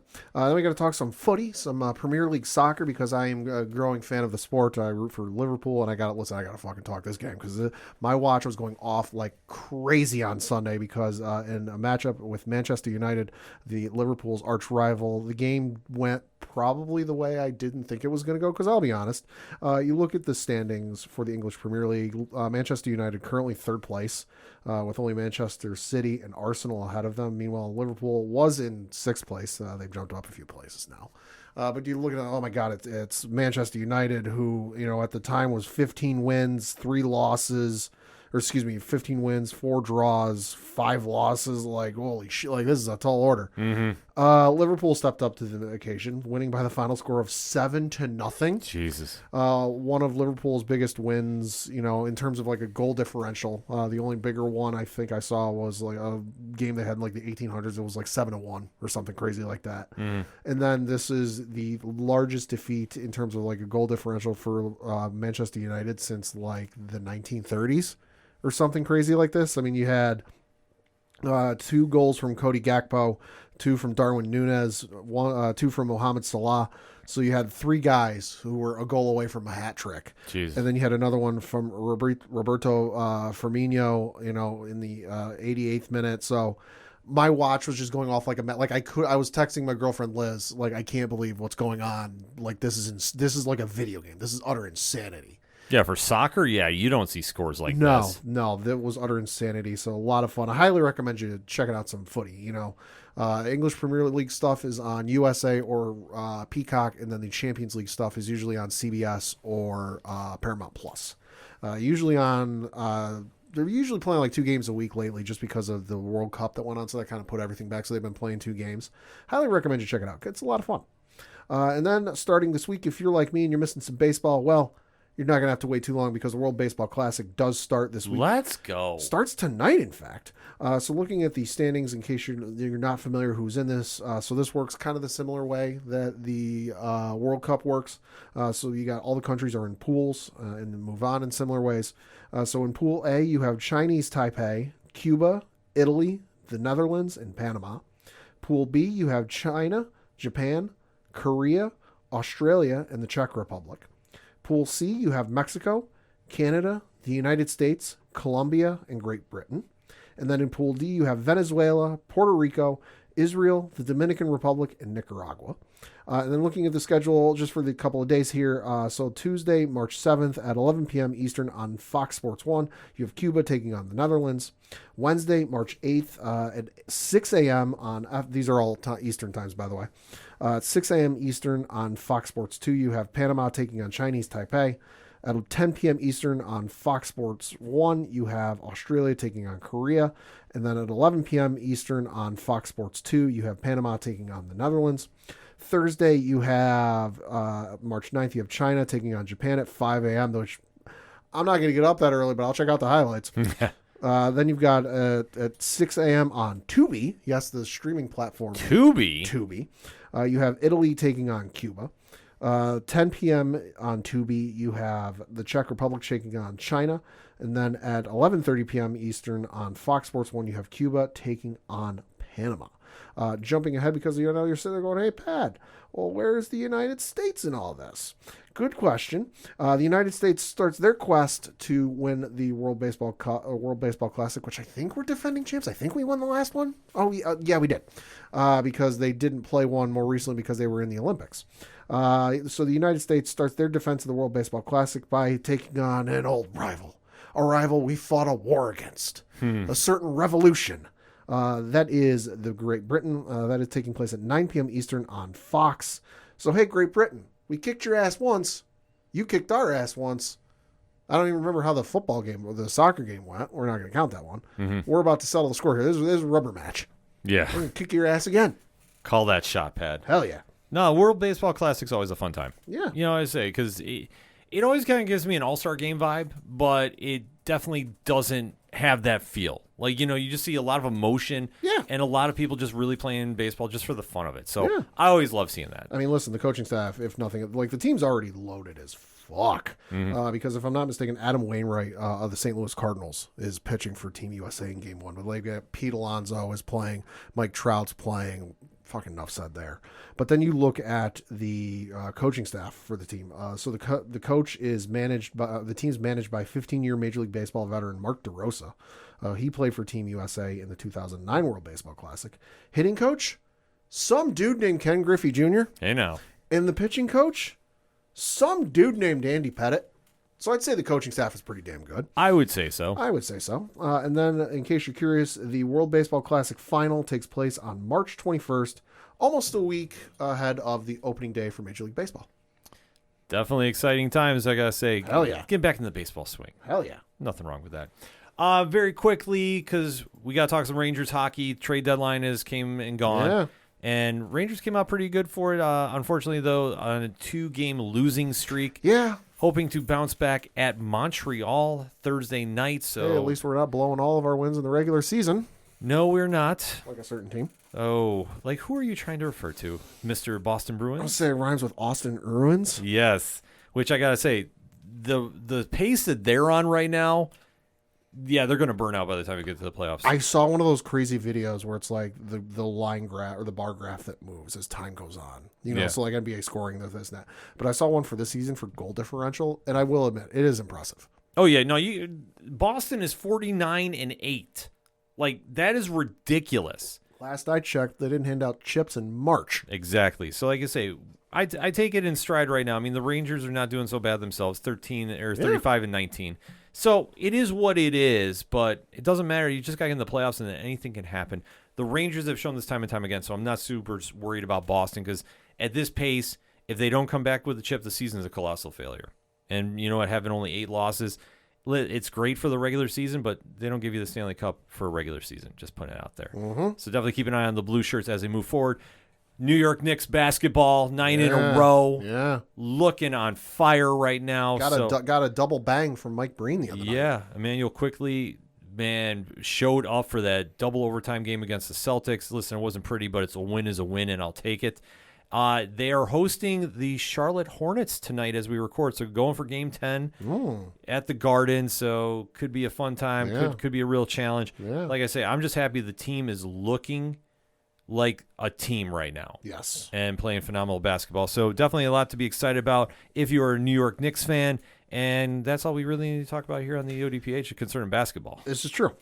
But let us end talking some pro wrestling. And we did promise at the beginning of the show, I know it's cold outside, but hell froze over. 28 degrees outside. You want to talk AEW. Oh, one specific part of AEW. So in case anybody is catching up, this past week was AEW's Revolution pay-per-view. The momentum shifting pay-per-view Yes. for AEW. Allegedly, if you believe it online.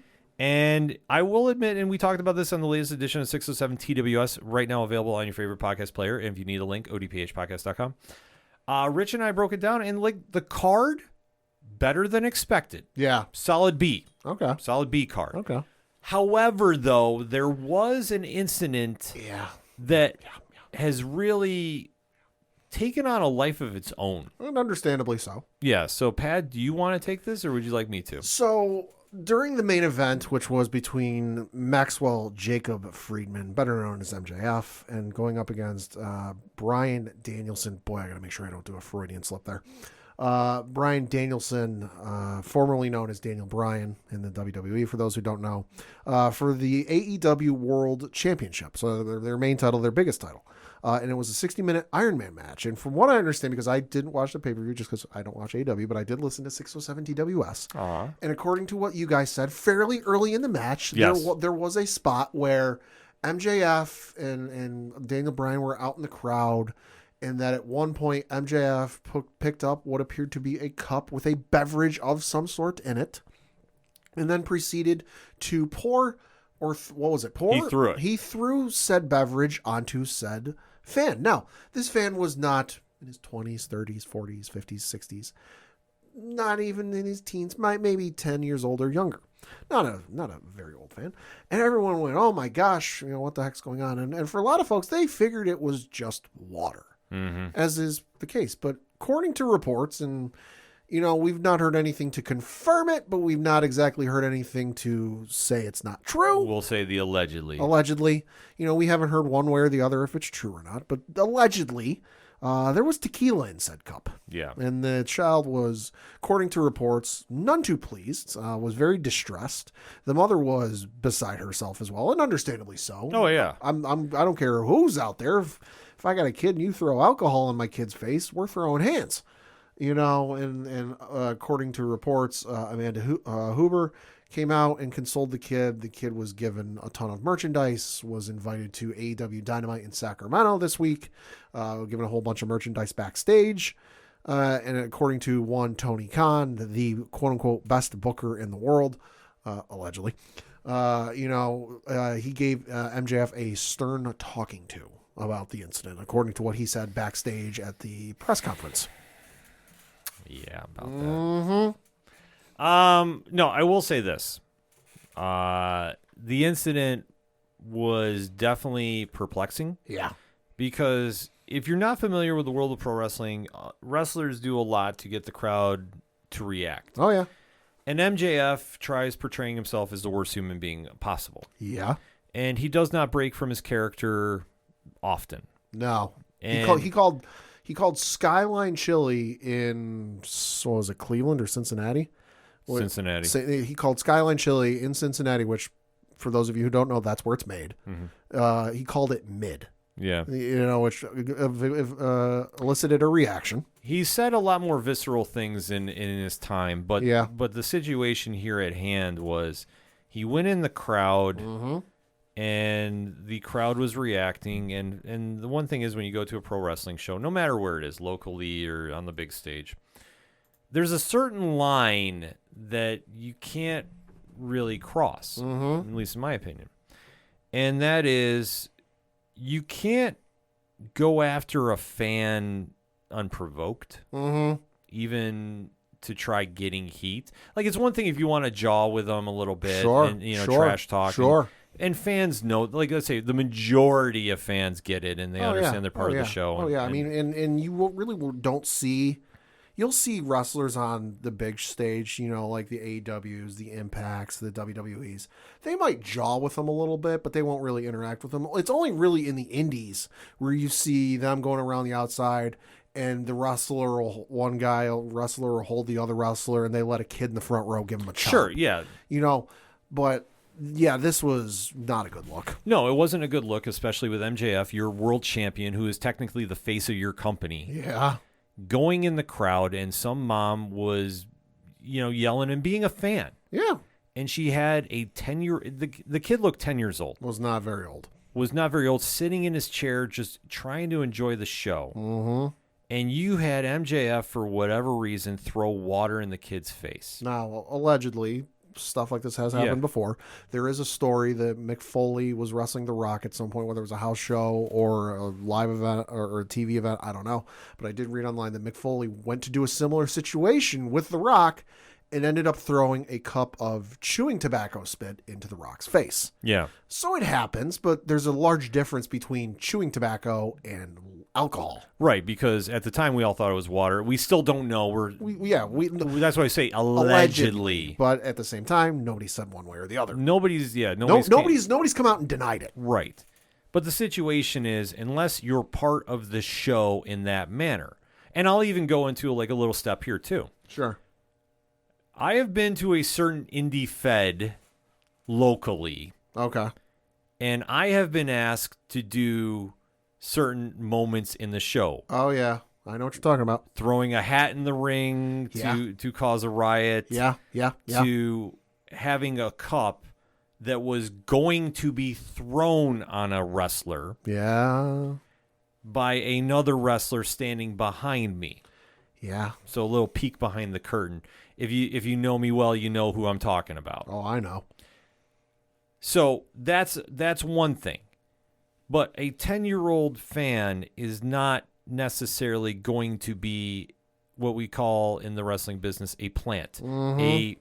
A planted person to do a role in the show. Mm-hmm. If you're putting somebody in the audience for a specific moment in the show to elicit a reaction out of the crowd, you're not choosing a child. Correct. Because there's going to be more than one person who takes up issue with that. Right. So what MJF did was cross a line. Oh, absolutely. And I hope the people in Jacksonville spoke to him. Oh, you know what? For as much as I give shit to Tony Khan, I believe him in this instance because I know we're using allegedlys and this and that, but just reading the optics and reading this on surface level, I think there's some credence to this was alcohol of some sort. Now, I've heard it was tequila. I've heard it was a tequila mix. Whatever. I think there's some credence to this because if it was just water, the kid wouldn't be as distressed as he reportedly was. Well, the mother wouldn't be as beside herself as she reportedly was.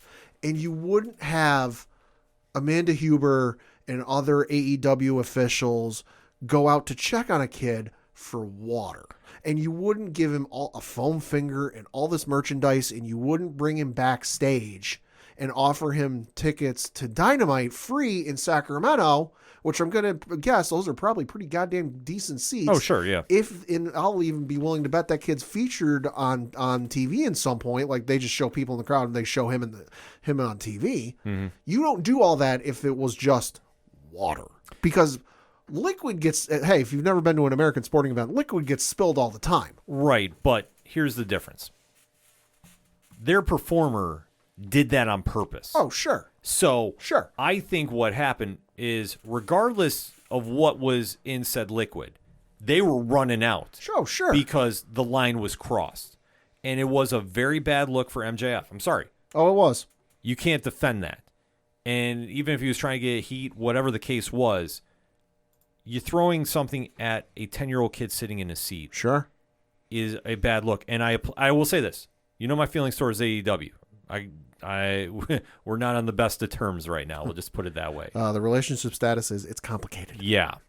But I will say this. I do applaud how quickly they reacted. Oh, I do too. To make sure. Because, you know what? They immediately came out after the liquid was thrown. Oh, sure. And I grant you, the whole coming out thing, I'm sure that's protocol. I'm sure that it is. But everything past that, Oh, sure. you don't do that if it was just water. You check on the kid, you make sure he's okay. But once they realized what it was and what had happened, Yeah. it escalated further, because I'm sorry, you don't give a kid a foam finger and all this merchandise backstage and tickets to Dynamite because he got drenched in water. Well, like I say. And again, allegedly, but I'm just reading Yeah. reading the optics. No, I get you. But I'm saying this, though. If your performer crosses a line and does something like that, Sure. I'm not doubting they're doing it anyway, to be honest. But to whatever extra degree they went, might have had something to do with what was actually in that alcohol. You know, that liquid, we'll say. Sure. Let's say it's allegedly alcohol. We don't know yet. But I will say this. I do applaud how quickly they reacted to the kid, because when you're a fan going to a show like that, Right. you shouldn't have to worry about a wrestler doing that unless Right. you agree to be part of the show. Well, and especially at that age, that can determine whether that kid wants to go back to a show in that area. Oh, that could be traumatizing. You know, like that could be traumatizing for a kid, and that kid may never want to go back to another AEW show live again. Yeah, or they say He that, may not want to go to pro wrestling. Period. you're right. That's a huge thing, and like I say, I applaud that AEW handled it as swiftly as they did. I'm hoping that they really did speak to MJF backstage about it. Like I say, I don't know. Tony said he did. Great. I'll even say this: I went to a haunted house as a kid, and a line was crossed by one of the quote unquote performers or whatever there, you know, and scared the absolute loving shit out of me as a 7 or 8 year old. To this day, I refuse to go in haunted houses because of it. Right. So that said, kudos to AEW for handling it quickly, and let this just be a lesson. Yeah. If you're a pro wrestler, and we do know we have a few that listen to the show, it's one thing to get heat the right way. Going after a 10-year-old kid and throwing something at him, not the way to do it. No. If you want to hear more about that, 607 TWS on your favorite podcast player. But let's end on a very quick and happier note. WWE WrestleMania season is taking a bit of a turn for the good. Yeah, so we're going to talk about some of the stuff that happened on Monday Night Raw last night, because we had a few more matches added to the WrestleMania card. Had a little bit more furthering along in the Bloodline storyline. You had Bloodline showed up. It was Jimmy and Paul Heyman along with Solo. You know, Paul Heyman was telling, hey, you know what Roman wants. You got to handle this Sammy thing or else. Right. You know, had a great matchup with Kevin. Solo Sikoa had a great matchup in the opening contest or opening matchup of the night against Solo Sikoa. Did end in a DQ, although there was Sami Zayn. So, Kevin was getting attacked by Solo and Jimmy when Sammy came out for the rescue. Sammy again tried pleading with Kevin to do it, and he's like, no, I'm not doing this. I'm going to keep doing this by myself. You can crawl back. You know what? You can crawl back to Roman. I'm sure he'll take you back. You kiss his ass enough, and he'll do this. I'm going to keep doing me. So I thought they would have pulled the trigger and gotten him back to, because we're like 3 weeks away or whatever it is from WrestleMania. You know, so it's kind of a shit or get off the pot timeline, but that might happen this Friday, because later in the night, if you were watching in the background, there was a certain American Nightmare talking with Kevin Owens. Yeah, which I think will play a big factor into what happened at the main event. Mm-hmm. So I'll give my take for that when we get there. Okay. So on a couple other matchups you had during the night, you had Bianca Belair take on Carmella, although she seems to be teaming with Chelsea Green these days, which, hey, if they make them into a tag team, I'm all for this. I'm all for it. That matchup I did not expect, and I would not have put together in my head, but I'm seeing it on screen, and I'm liking what I'm seeing. Yes. It's very good. You had Dolph Ziggler take on Omos, which almost won via choke bomb. This matchup set up by the wonderful Mustafa Ali as a favor to Dolph Ziggler because reasons. Yeah, I don't know what's going on there, but like if they have a match at WrestleMania, whether it's pre-show or something, I'm all for. You had Johnny Gargano beat Finn Balor via one final beat. Although I will say, nothing wrong with the match. Match was good. They teased like a little face together with Dexter Lumis and Rhea Ripley, which I heard something about this. They're like Dexter Lumis came out. Dexter Lumis did his usual thing. The only thing missing was his axe. Mm-hmm. But there was one point where Rhea Ripley was on the announcer's side of the ring, and then Dexter Lumis was on kind of like the entrance ramp side of the ring. Yeah, and Lumis was just standing there stoically as he usually does, and Rhea kind of leaned to one side and she just did her little wave with her hand. And I went, if I ever needed to see an intergender matchup, it'd now be between those two. That would be wild. Oh my God, it'd be so good. You had Piper Niven defeat Nikki Cross. Chad Gable defeated Baron Corbin. Now, the stipulation with this was you've got the ongoing situation with Maximum Male Models looking to recruit Otis. Yeah. Which, hey, this is... Make it happen. Make it happen. This is great TV. This is awesome. Baron Corbin thought they were talking about him, and he wants to join them. And Maxine Dupree says, you know what? I do think I see some potential in you, but you got to earn your way into our group. I want you to go out and beat that little shrimp, Chad Gable. Chad Gable was able to win, so that did not happen.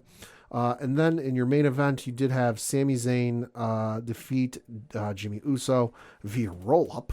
But after the match is the big talking point because you had Jey Uso show up towards the end and appear to unite with Sammy and going, hey, I'm with you. And they hugged and, we'll do this together. Rah, rah, go team. Only for Jey Uso to super kick him and go, what? You thought I was choosing you? I'm choosing family. You're not family. Yeah. No, it was perfect cinema. They set it up amazingly. Mm-hmm. I wish AEW did something like this with the ending of the Saraya Ruby Soho and Jamie Hayter match because they did their big turn after the match. After all three of them had a competitive match, it didn't really work. This worked tremendously because what they've been trying to do is set up the storyline where the Usos are going to take on Sami Zayn and Kevin Owens. This has been the plan since day one. And they did it. Jey Uso, give him all the damn awards. I've said this on Twitter. Yeah. I've said this everywhere. Supporting Actor of the Year, and it's not even close. Mm-hmm. And setting this up, I know I was getting into a few chats today about this. This moment, in my opinion, works because you solidify the bloodline is working together. Sami Zayn is target number one. Oh, yeah.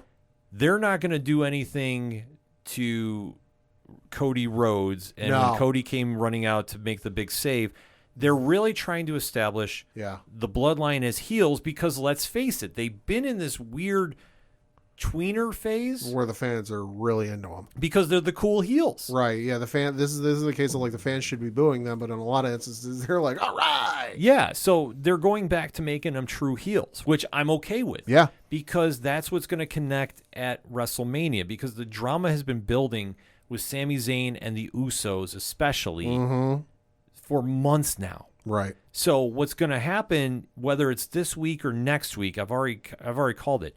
You're going to have Solo Sikoa and the Usos take on Cody Rhodes, Sami Zayn, Kevin Owens in a 6-man tag, where that speech comes together. The Cody is in Kevin's ear saying, listen, you got to make it work because if you want to take down the bloodline, you can't do this alone. I can't do this alone. He's going to give this like impassioned speech to Kevin, and it's going to finally kick in. He's like, American national anthem will be playing in the background. Yeah, like he's going to do some crazy speech. It's going to be an amazing promo, and it's going to work, and it's going to sell it, and it's going to be phenomenal. Oh, it's going to be awesome.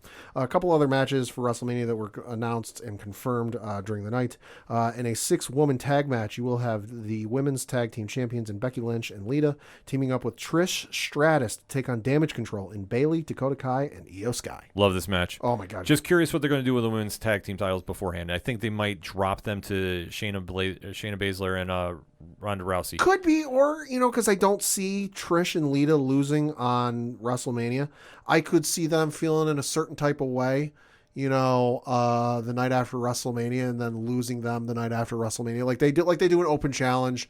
Some other tag team in the main roster comes out, challenges them, not Damage Control, because why would you have done this? Right. But some other tag team come out, challenge them, and they drop them there. Maybe. I mean, I just think that they want to find something for Ronda for Mania. Sure. So I think the tag team titles will be up for grabs. Like whether they strip them from them or something, they'll do something. Sure. Also announced and confirmed, Seth freaking Rollins is going to be taking on Logan Paul. No shocker here. No. Really excited to see this match. Definitely check out the highlights from this, though, just because, boy, was this crowd hot for Logan Paul and Seth Rollins. Holy shit. Also announced and confirmed is Austin Theory taking on John Cena. Somebody cue In the Arms of an Angel, because rest in peace to Austin Theory's career. John Cena buried his ass. John Cena, one of the greatest of all time to do it in a program with Austin Theory, is nothing but a win. Oh, my God. But I think this showed a couple things. One, John Cena can turn this on in his sleep.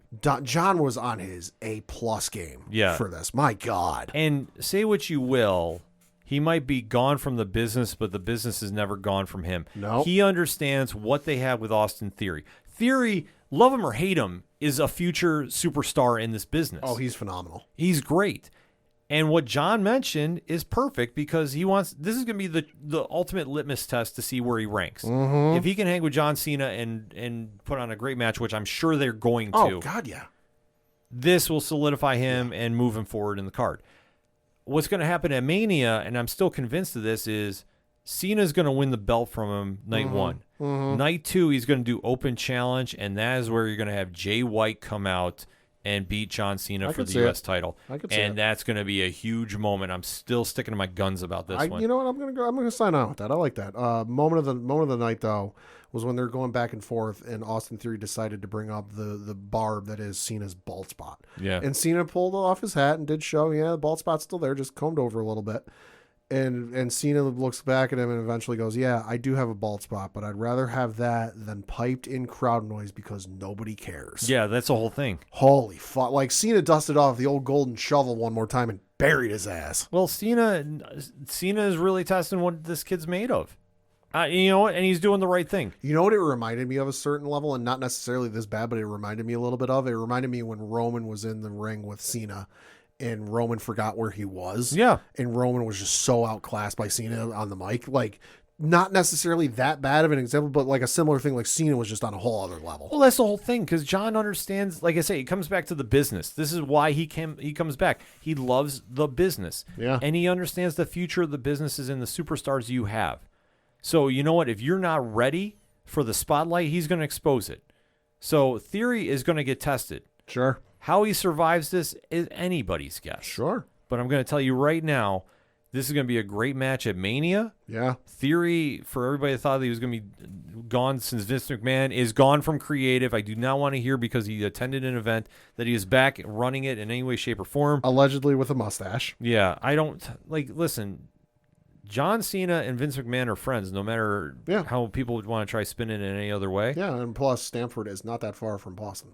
Exactly. There's a reason he was there, and he was being a fan. Yeah. Everybody needs to calm down. And if you're really still crying a river about Brock Lesnar's not facing Bray Wyatt, listen, get over it. Yeah. Just going to put it out there. Also, just got to point out, John Cena, Lita, Edge, and Trish Stratus were all on Monday Night Raw in 2023. What fucking year is it? I love it. Yeah, so still got to wait on the Edge Finn Balor matchup, because there's apparently going to be something next week about that. But the last one we got to talk about is, it was announced on SmackDown last week that there's going to be a fatal 5-way match on this upcoming upcoming episode of SmackDown to determine who is going to face Gunther for the Intercontinental Championship at WrestleMania. And your participants are Sheamus, Drew McIntyre, Karrion Kross, Kofi Kingston, and LA Knight. Drew Mac. I'm going to say shenanigans, and it's going to be, a 6-man ladder match, just because I'm looking on the Wikipedia page for this WrestleMania card. They're all singles matches. There's no, outside of the 6-woman tag match, there's no stipulations with this. We need at least one stipulation on this card. Well, I mean, and you remember WrestleMania 32, we had the phenomenal IC title ladder match. it would be something if they want to do a 6-man ladder match. I'm all right with it. I don't know necessarily if they would do it since Money in the Bank has been such a big thing, though. Yeah, that's true. That's the only thing. But listen, if they want to go with it, I think that's a great idea and gives everybody something to do at Mania. So, like, I'm not complaining about it one bit. Yeah. So, if those are all the matches announced, you might be wondering, hey, what about Bobby Lashley, Bray Wyatt? Well, it's still playing out. Bobby Lashley did cut a promo about how he showed up to SmackDown. He got attacked by Uncle Howdy. Yeah. Listen, I heard the laugh. You can't tell me at this point it's not. No, it's him. It's not It's Bo him. Dallas. We all know it's him. You know, but then he came back to Monday Night Raw, cut a promo on him. And while neither Bray Wyatt nor Uncle Howdy showed up on Monday Night Raw, the screens behind Bobby Lashley kept flashing with the Bray Wyatt 6 logo. Yeah. So something's happening. Something's happening, but this is WrestleMania season, so anything is possible. A lot more matches are getting announced. Yeah. It's going to be a great time to watch the show, so if you haven't gotten the Peacock streaming service yet, you might want to get it before WrestleMania. And definitely, if you're into independent pro wrestling, get Fight Plus. Raise $2. Yeah. So it's now $7.99 a month, but it's still well worth it to get a lot of great independent pro wrestling. We also got to give a shout out to former independent wrestler who has been here into Binghamton several times, Joe Gacy, going to be one of the wrestlers in the upcoming DLC packs for the new WWE game. Ooh. Yeah, he's gonna be DLC in one of the upcoming DLC packs for the WWE game. So hey, he's gonna be in his first ever WWE game officially. So congratulations to Joe Gacy. I'm gonna have to pre-order that tonight. Yeah, I gotta make sure I get that set up. A lot of great things going on pro wrestling, and like I say, if you're looking for pro wrestling coverage, 607 TWS, and obviously the ODPH will be talking about it moving forward into WrestleMania season. Let's keep it very short and very sweet for anything and everything that is the ODPH, ODPHpodcast.com. That's it for the sports edition of the ODPH. For the one only Padawan J. Fuck the Astros. I'm your host, Ken. And thank you as always for listening to the Ocho Duro Parlay Hour. We'll see you next time.